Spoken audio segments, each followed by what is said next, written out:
All right, what is up, everybody? Justin Unken and Grant Bale back for the Sports 2.0 golf show. What's up? Shriners last week, another winner for you. Sung JM outright. What was his number? 33. Sung JM. Sung JM is, guess how many years old? He's 24. 23. Yeah, he's a child. He's 2 years younger than Zalatoris. Yeah, I listened to the No Laying Up pod that they did with Homa, and they asked him about Sung Jae, and Homa, like the best line he had, obviously he was like, yeah, Sung Jae's amazing, blah, blah, blah. But he was like, Sung Jae's not the most impressive person to watch hit a shot, but if you watch him hit shots for an hour, you'd be like, all right, dude, just fuck one up already. Like, come on. Like, he's that type of guy. And he had kind of a down year. I thought he was going to have like a breakout season, like maybe win a major or contend and win some events, but his ball striking wasn't quite the same. But that's a good win. He whooped him on Sunday. Yeah, I think the best part of it was his Sunday performance. Was he went out and just put on a clinic. I mean, he shot like a 62 or 63. I think that's 62. Yeah. Yeah. I mean, it wasn't even like once he got going, it wasn't even close. Like nobody could keep up with him. He screwed my margin, but we don't care about margins. If we hit the outright, nothing else matters. 33-1. It's good to get a 33-1 on him too, because he's been lower at a lot of events, especially when he's playing well. That was a great 33-1 by me. I also bet Cam Davis on the top 30. He ended up getting top 20. He got tied for 27th. I had a Russell Henley on a top 20. He got into tied for 14 because he played so well on Sunday, and then slowly just killed me and tied for 21. That was his thing. So I had a slow death there. Wolf is getting kind of back into shape. He got second. Yeah, that was good to see. He has talked quite a bit about his kind of mental health battles or just kind of feeling comfortable. That was another thing on that No Laying Up pod that they did with Homa. He talked a lot about like he's like knows Wolf a little bit, and he's like 20. He gets out here. Right. He doesn't really have friends. He doesn't have like anybody to compare himself to. Like there's no peers. Like he's in a world of his own. And so like that adjustment period, I'm sure was wild, especially because he had a lot of success. So it's nice to see him getting back because his ceiling is so high. He's just an elite tee to green player who has shown some legit putting chops in big events. Yeah. Other than that, I mean, we actually didn't do very well besides the outright. I had a terrible week. I got to own up. I have been on kind of a little cold streak here. Not sure what's going on. Some of these tournaments are we've had a few new courses, which has switched things up. But last week I had a couple guys who, Hideki had a top 20 on. He had like one awful round on the weekend that just murdered him. Pereira had top 20. He finished like 40th. He had one terrible round. Molinax, I had top 40. He finished 56th. He shot 6 under on Sunday. It was like they were there, but nobody really was close. My outrights were god awful, but we're gonna turn it around this week. I'm gonna get on the board with a good outright here. Speaking of new courses, let's go over the new course. Yeah. The 2021 CJ Cup.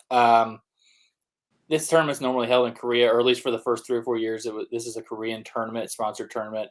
This part of the tour schedule is not that exciting. They go, they usually take CJ Cup at 9 Bridges in Korea. Then they have Zozo in Japan.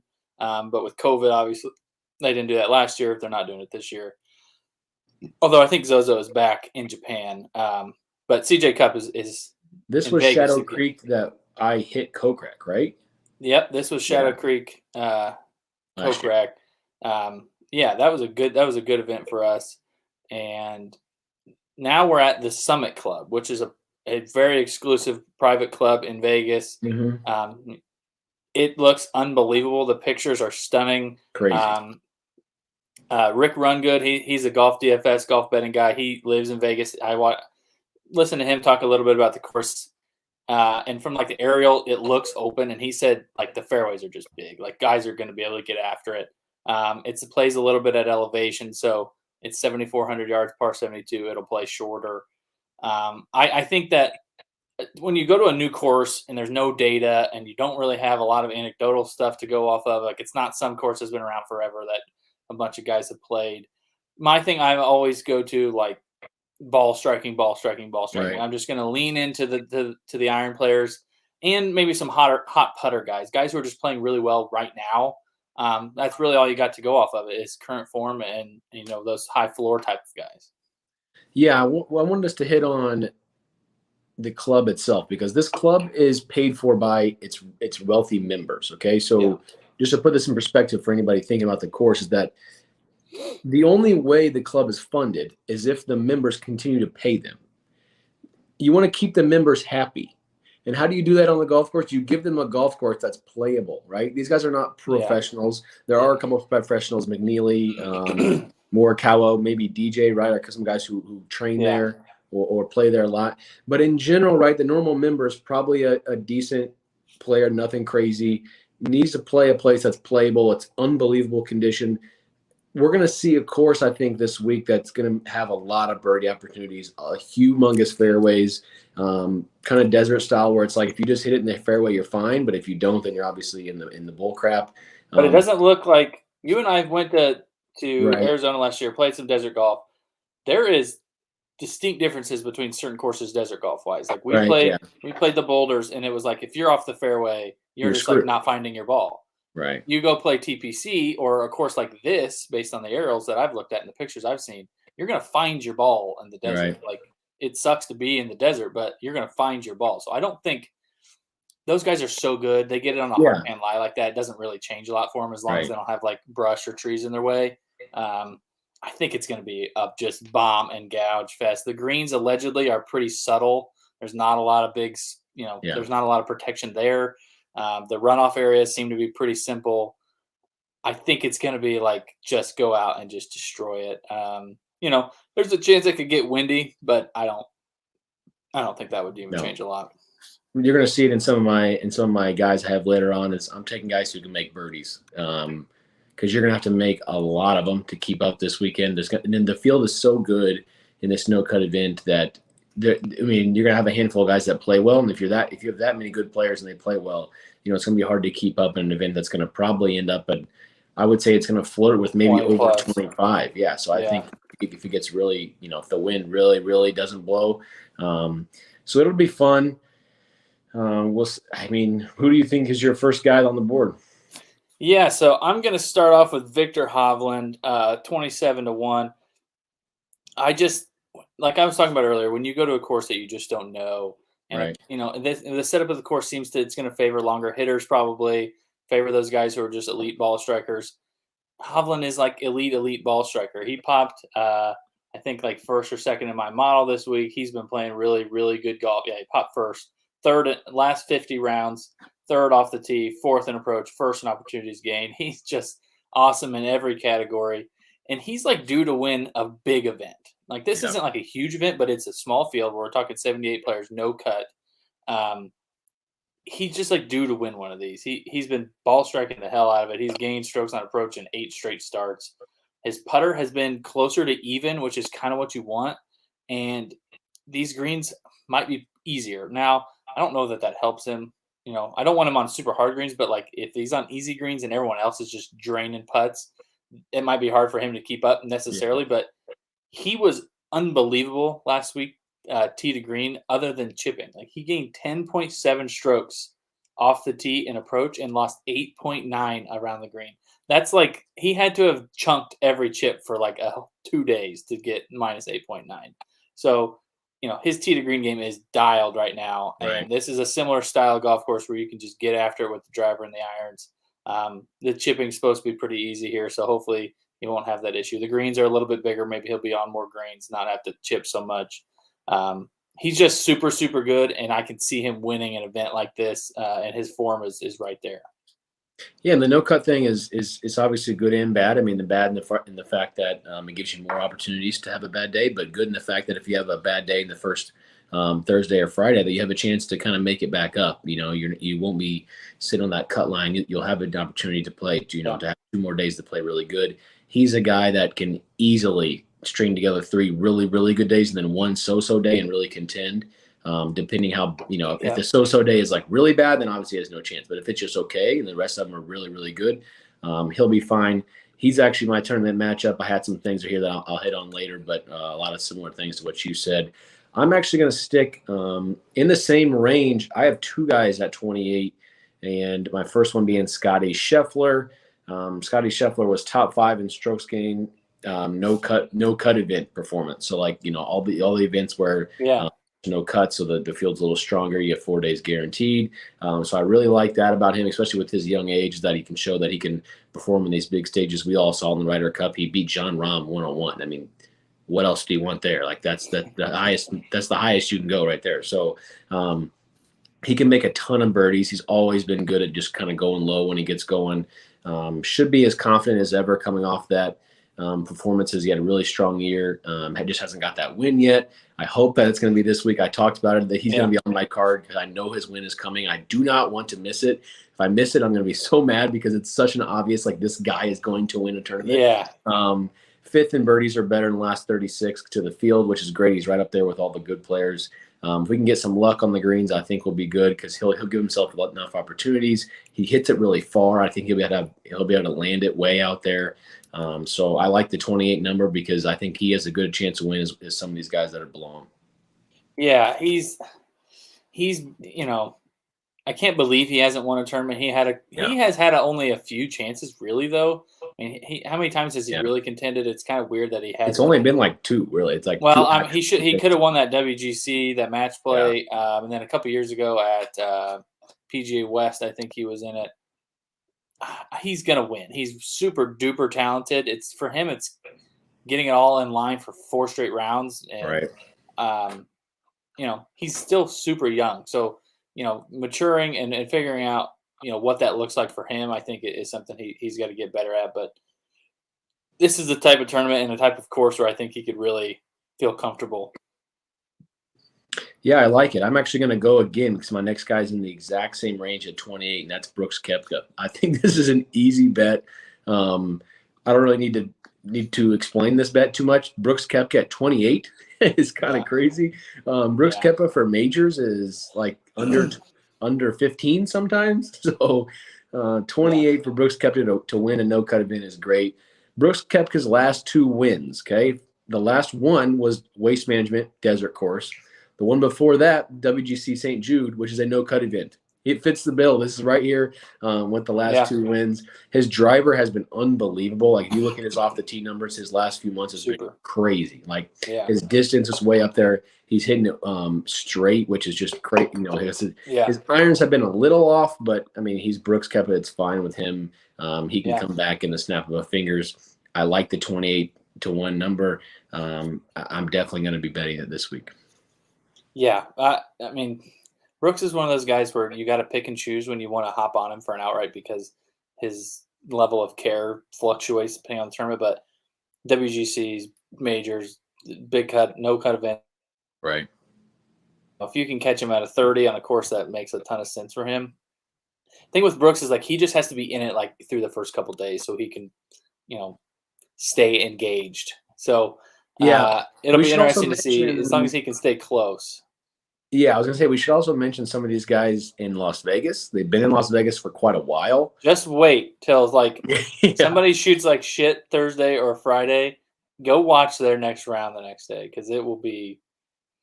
Yeah, especially the guys who played last week and then guys who are just coming off of maybe Ryder Cup stuff. Like I think a lot of guys have been here for a long time. There could be some drinking involved. Or just some late nights Lack in general. Of sleep. I think if Brooks plays well, especially both the first 2 days, he'll understand hey, I can go out and contend, and nothing gets him going more than being in contention. That's like honestly like what makes or breaks his weekend is if he's up there or he's not. He kind of just plays normal. So I love the 28-1, and everybody will be saying holy shit once people catch a 28 on Brooks. Yeah, just wait for the weekend. You're going to see some funny numbers in some early groups, probably from some guys who hit it a little too hard. I'm going to go a little bit deeper down the board for my second outright. Mark Leishman at 50-1. I know a lot of people are on him this week. He got 3rd last week at the Shriners, 4th at the Fortinet before that. he is on fire with his putter, over 7 strokes putting, gained strokes putting in the last 2 tournaments. And while it's, typically I'd say that's unsustainable, but like Leishman is the type of guy who's like really streaky with the putter. Like when he gets it going, he like gets it going. And his ball striking 5 gained 2 weeks ago at 4 or 3 weeks ago at Fortinet, gained on every category last week. This course just makes a ton of sense for him, and he's won good tournaments before. I think it's a pretty fair number. The odds markets, in a no cut event with a small field, the numbers get pressed down a little. So I think 50 is a really fair number for how good he's playing and his ability to like legitimately win a tournament like this. So I think there's probably an elite guy who's most likely to win. One of the Morikawa, JT, DJ type of guys, but I think Leishman has a fair chance at 50-1, and his putter is so hot. He can get it going. Yeah, I don't hate it at all. I mean, I understand exactly what you're saying as far as like, do you think he can actually beat these guys? But he's won huge events before, so it's not a matter. He won at Riv. He's won some big tournaments. So it's not a matter of like, can he do it? It's just getting him there on Sunday is going to be the biggest part. And so I think that number is very fair on him because he's very talented. He has a huge upside, and I don't mind it at all because when he does play well, he usually ends up pretty high up the board.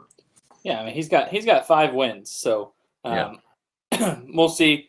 Top tens is where it gets tough on value because there's so many good players. It's really hard to predict somebody that they're giving you decent value to finish in that top 10. So they can play so well and still miss. Like it's crazy. Yeah, I'm gonna stick with like the elite type of guys. I'm gonna take Morikawa at plus 180. We talked about this earlier. He's a member here. I think he's been here since the Ryder Cup. There's some videos out there of him working out in Vegas. And he's just the type of guy that I know what I'm getting. On a course where I don't exactly know what we need to look for, Morikawa's game fits every course because he just hits it in the fairway and hits iron straight at the flag. And on a course where putting is, you're going to have to make putts, but the greens are pretty easy. I think that he should be in good shape to, show off his accurate driving and unbelievable iron play. He hasn't played like his best golf recently by any means, but it's in there. He looked really good at the Ryder Cup after a little bit of a break. He had that back injury in the playoffs that kind of turned him. He didn't play that great, but I just like the familiarity and the fact that he's Colin Morikawa. He's the second, in my opinion. I think he's the second best player in the world.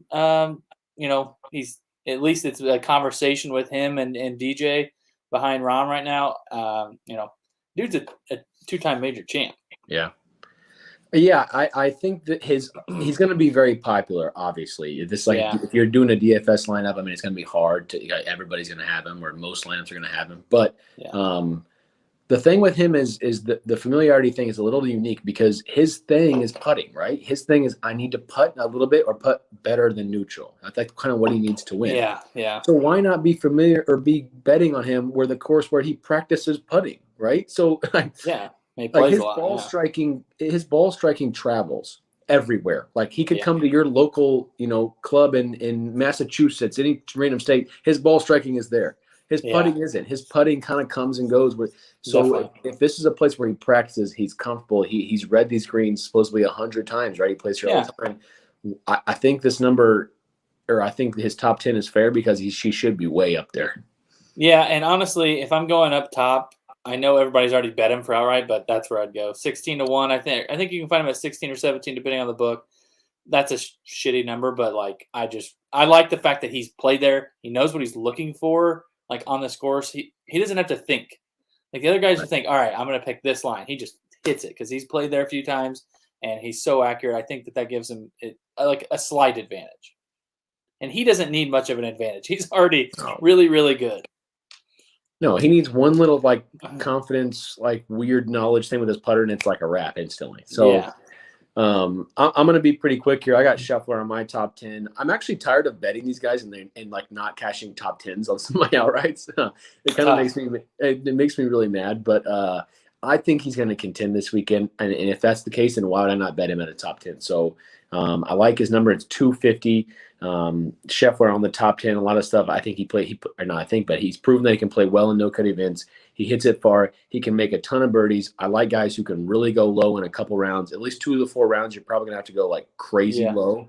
Yeah. So I like that upside from him. 250 is a pretty good number on a guy with his talent. I think he's going to be up there, and hopefully – if he is up there, we'll have a really good Sunday and maybe be in contention.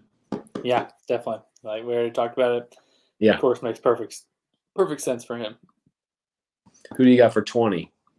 So I'm going Mav McNeely. I like the angle of getting a guy who's familiar with the golf course. I don't think it matters like that much, but it is like a comfortability factor. Just like, all right, I know like, where I want to hit this ball. I don't really have to think much. My brain doesn't have to operate.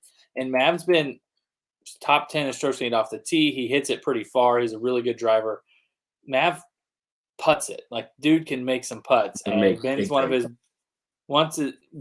better putting surfaces. He got second at the Fortinet a few weeks ago.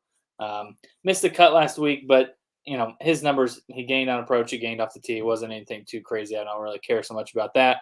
Plus 188 on a top 20 it's not the best number, but the top 20 numbers are pretty bad. And in a 78-player field, that includes a bunch of Korean guys who really don't have a chance. So we're talking realistically like a 70-player field. He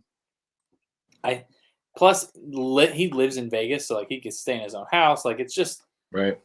He just has like a little bit of an advantage on that side as well. Did he play last week? Yeah, he missed the cut. Yeah, Ooh. But he lost 2.3 putting, but I don't really care so much. His putting is so fickle, Right. It is what it is. What I like is his putter can get like really hot and on pretty easy greens, as long as his ball striking is there, and it's been pretty good recently. Like that dude can make putts. Yeah, I'm going to one-up you with putters, and that's Harris English. His putter has been on literal fire in the last 6 months. It's crazy. 138 on a Harris English top 20 is not the greatest thing ever, but he's so good. It's like hard to ignore. And bent is his best surface, which is great.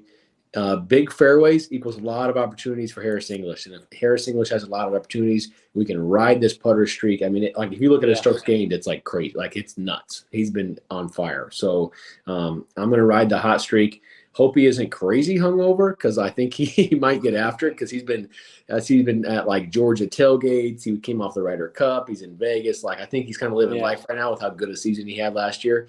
So if he can maybe stay locked in, I think we'll have a good number here for Harris English. Top. I just happen to I like Harris. He's been playing really good golf. We made a lot of money on Harris English top 20s. I don't have any problem with him, this week. I just did a little sort on my fantasy national model. Last 24 rounds, who do you think is number one in putting? And where do we have not? I don't think we've mentioned this guy yet. He might just whoop everybody. I definitely already looked at this. This is overall putting. Last 24 rounds, strokes gained putting. Norn. Dustin Johnson. Why did I say Norn was a bent guy, I think. Norn is second. But if DJ, if his approach game comes back with number one putting, it's a wrap. So just keep that in mind when you're making your bets. Yeah, I think he's been gaining a bunch. Or not a bunch, but he's been steady gaining every single week, right? He hasn't had any crazy flares, though. 9.5 at the Tour Championship and 5.8 at the BMW. Holy shit. If he has one of those weeks and his ball striking shows back up, it's over. So just keep that in mind. I just happened to see that when I did a little sort there.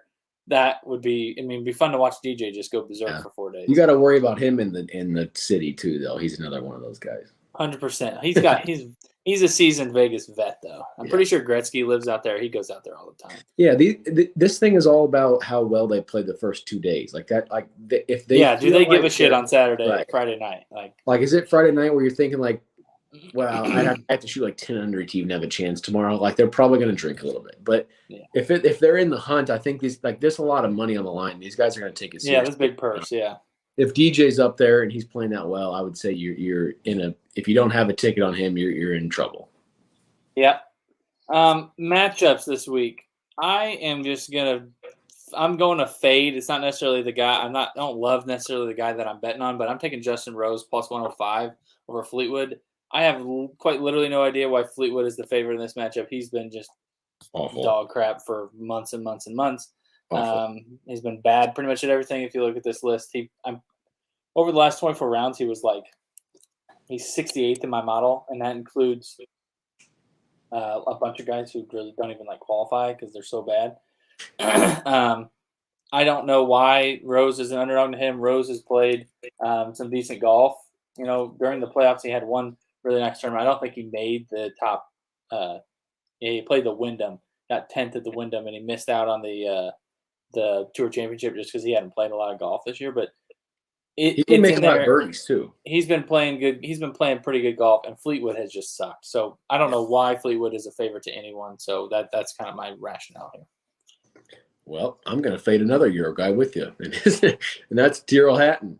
So, oh shoot, sorry, I got it mixed up. That's my other bet. So I have two matchups this week, but that's okay. I'll go with this one first. The one we have on the screen here is Hovland over Spieth, minus 114. This is a lot of same stuff that you already talked about for his outright matchup. It's not that I'm fading Spieth by any means. I just think the course fit for Hovland is so good, and I don't really think that. I think Jordan Spieth plays well certain times. When certain times when he wants, he's kind of getting to that point. I just don't think this is kind of the week for him. Hovland fits so good, big fairways, big greens. We can try to keep those wedges, those chips out of his games and out of his rounds. His putter has kind of been horrible, but hopefully with an easier course and bigger greens, it'll be okay. Because if he can just not chip and just only focus on making putts, he should contend. I think this is a course that Victor Hovland should be way up there. So I'm just going to kind of ride that value with him because it's kind of hard to find value in matchups this week. Minus 114. Versus Spieth. Spieth's one of the best golfers literally in the history of golf. So it's kind of hard to say that, but I don't really see it out of Spieth. There's not really much that scares me out of him. Obviously, if he plays well, he'll be there, but it doesn't seem like a Spieth kind of tournament to me. So I'm going to go 114 Hovland. I obviously already professed my love for Hovland this week, but Spieth is one of the best bent grass putters there is, and you put him on bent grass greens for 4 days. His putter literally could light on fire by the end of it. That would be the only reason that would make me nervous here. But I agree. I don't know why Spieth really would care about this event. There's no. And I don't really want to fade him, but Hovland at that number is just I can't find numbers that I like, so it's hard to pick. And so if I have a guy I really like and I can get just barely juiced with it, I'll pick it. Definitely. You're going to go back to the stroke winners. Obviously, he lost last week, but Sungjae at 33. I'll take a 5-stroke winner on an outright pick any day. Yeah, if you would have told me before the round, will Sungjae win by 5 or you don't get it, I would have picked that every time. So 33-1, we don't care. It's just when we don't have guys in contention, right? When we don't have the leader on it, that's when we start caring. So I actually did some research on no-cut events, and it's hard to tell because the courses are so different. But not a lot of playoffs in these no-cut events. I don't really know, Roy, but I think guys just give really good players enough opportunities that one of them will kind of separate themselves. Maybe that's it. Maybe it's not. I don't know. It's kind of hard to tell. I'm going to go 1 and 2 stroke because that's just kind of the norm for these types of things. And I think that when we don't know the course, it's kind of hard to tell. 1 stroke is 225. 2 stroke is 4. So you get 3-1 if you get a 2 stroke. And I think that's definitely in the possibility with how many good players there are. So I like 1 and 2 this week. Let's kind of hop back on that. Unless we have a guy, at the top, then we don't care.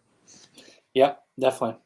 My penny stock pick of the week is Jonathan Vegas. I think he's another kind of popular guy, so I don't know how heavy I'd go DFS on him, but he popped 5th in my model over the last 24 rounds. He's 2nd in driving distance, 6th in birdies or better game, top 15 in off the tee and approach. Johnny Vegas he's not a good putter, but maybe you get him on some easier greens. That kind of helps him out. He was playing really good golf in July and August. But he's gained on approach in 7 straight. He's actually gained putting 3 of his last 5, and the 2 that he lost really weren't that drastic. Plus, this course he can just bomb it, and just his wedges and irons are so good that he's going to give himself enough chances that even if he misses some, it's not going to hurt him too much. Top 20 at plus 250. It makes me a little nervous because he's not one of the better players in this field by any stretch, but his ceiling with his tee to green game is pretty high. We just need to have one of those weeks where he breaks even putting. Yeah, I actually really like. I mean, he hits it so far, and he hits it like his driver has been amazing. It has been for really good. So, I really like it. And when you get these guys confident enough in these tournaments where they feel like they have a lot of comfortability on the tee, like that changes their game. Like when they feel like, hey, I can attack this hole every single time, like that really helps. Obviously, it's going to be hard for him to keep up with birdies with all these guys that are in the field, but the value is pretty good because if he plays well, he'll be right there. Yeah. Sixth and birdies are better gained over the last 24 rounds. So he's been making a ton of birdies. It ultimately just comes down to the putter. Can he make enough and avoid the 3 putting, to stay up there? But I think he will. I think this course sets up for some bad putters to have good weeks, like we've mentioned. But let's go on to the favorites. You got a matchup that you teased earlier. Why don't you take that? Yeah, so I'm fading another Euro guy, fading Hatton. He's missed the Ryder Cup. He was horrible, and he's missed 3 of his 4. He's missed cuts 3 of his last 4 events. And the other guy I got is Henley, who played well last week after I had him. Yeah. He didn't get the top 20, but he was literally 1 place off, 1 birdie off. And it's a plus 120. It's plus 120 Henley over Hatton. He's been really good at no-cut events also. He got 4th at the Zozo last year, 3rd at the CJ Cup last year. He can play in these events. His ball striking is elite, and it is elite right now, which is good too. Top in ball striking, approach, opportunities gained. Like he kind of fits the bill. All these guys we've been talking about. His driver's a little hit or miss, but I think here maybe a little better with some wider fairways, just some bigger landing spots. And I honestly don't like Hatton at all right now, so I'm going to kind of take the plus money. Matchups were kind of hard for me to find this week, so I'll go on there. I really wanted to find a Tony Finau matchup, but I could not find one. So if you have other books that we don't have and you find good Tony Finau matches, I would bet those. Yeah, I like this a lot. I can't remember which book I was looking at, but there was a Hatton bet that I liked. Hatton in Vegas seems like a interesting mix, and I like Henley in these no-cut events. You mentioned how good he's been. Because his ball striking is so good round to round, He just needs the opportunity to have 2 good putting rounds. Because his putter is streaky, where like he can make like 10 birdies in 1 round, but it doesn't happen that often. So if you give him 4 chances to like do it, he's going to be up there. He's going to do it twice out of the 4 rounds probably. And if he does it 3, he's probably finishing in the top like 15. So, his ball striking is so good that I love him when he gets 4 chances to find the putter. Hatton will quit after set Friday too if he's not playing well. So if Hatton doesn't play well, he's one of those guys that'll go off at like 7 a.m. or 9 a.m. whatever the first tee time is on Saturday, and just be like shirt untucked, like just look like a mess, shoot 80, and just go back to the bar. I love it. I am my best bet this week. It was kind of easy, but also like I don't love the odds. Top 20 even money is not good odds. I will admit that all day. I don't normally do this, but Sam Burns, top 20, he is on literal fire. Like he is number 1 on my model by like it has to be a wide margin. He is like top 20. He's literally top 25 in every single category that I put in my model. Really good off the tee, really good putter, making a ton of birdies. His putting, his 3-putt avoidance is really, really high. I like that this week on the bigger greens. He's just really, really, really good. It's always kind of been there, but he's kind of found a way to put it together recently. He has not finished worse than 21st since July. So 14th first, 18th 8th, 21st second. He's just been really, really good. His ball striking his tee to green stuff is always really good, and his putter is consistently there over 4 rounds. He's another guy that I like to have 4 rounds because sometimes in a tournament he can have like a bad Thursday and then he misses the cut because he goes like 76, 66, and it's just not good enough to make the cut. Right. But like if he goes 76, 66, 66, 65, like he's going to finish way up there because that's what he can do. So I really like him in this no cut event, and he's just playing awesome golf. Yeah, he's in one of these periods right now where when you're making models, you like can't get away from him, like because he's He's just way up there. It doesn't matter what you put in there; he's like at the top on all of it. So it's like you can mix and match and change things and do this and change periods and types of greens and like it doesn't matter. Sam Burns is at the top like every time if you keep the rounds low. So I have him written down and right here I have a highlight on his name. I said find Tony Finau and find Sam Burns bets. So I like this. We'll take the even money. I think we have a good card this week. Let's try to hit 2 outrights in a row.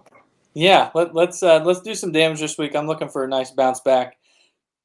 Grant and I will be back tomorrow night for our 4th and final NBA Futures preview show. The first 3 were over-unders and team previews, and tomorrow night we're going to do awards and player props and whatever other random futures that we find that we like. It'll be a fun show. We've already kind of gone through some of them. There's some really fun bets, some really, really good bets out there. I would highly recommend tuning in this show because we're going to take the time and look through all the books at the thousands of bets there are and find those ones where they're sleeping a little. So save you some time and win you some money. Yeah, I think we have a lot of research in our next coming hours of tonight. So let's do that. Let's have a good golf weekend, and I can't wait for the NBA start. And our other videos have been awesome. So we've been getting good feedback on that, and you know, it's good to see that the people are tuning in, and hopefully that'll happen again tomorrow night. Yeah, let's put a sheet together just to give people a kind of a thing. We'll have all of our bets on like a pick sheet at the end, so that you can kind of have that before the NBA season starts.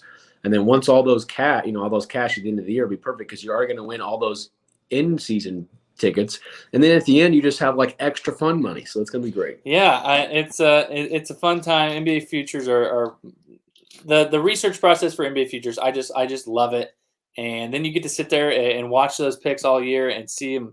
You know, oh man, they got off to a rough start, but last year we had the Thunder and the Wizards get off to like the worst start of all time. Like there's no way we're winning those bets, and we cashed them both. So it's a nice sweat to have during the season. Even if you're not betting the NBA night to night, you get to watch games and check box scores and see those type of bets, and that's really fun. So we'll be back tomorrow night with that. That's all we got. Peace out. Cool. See ya.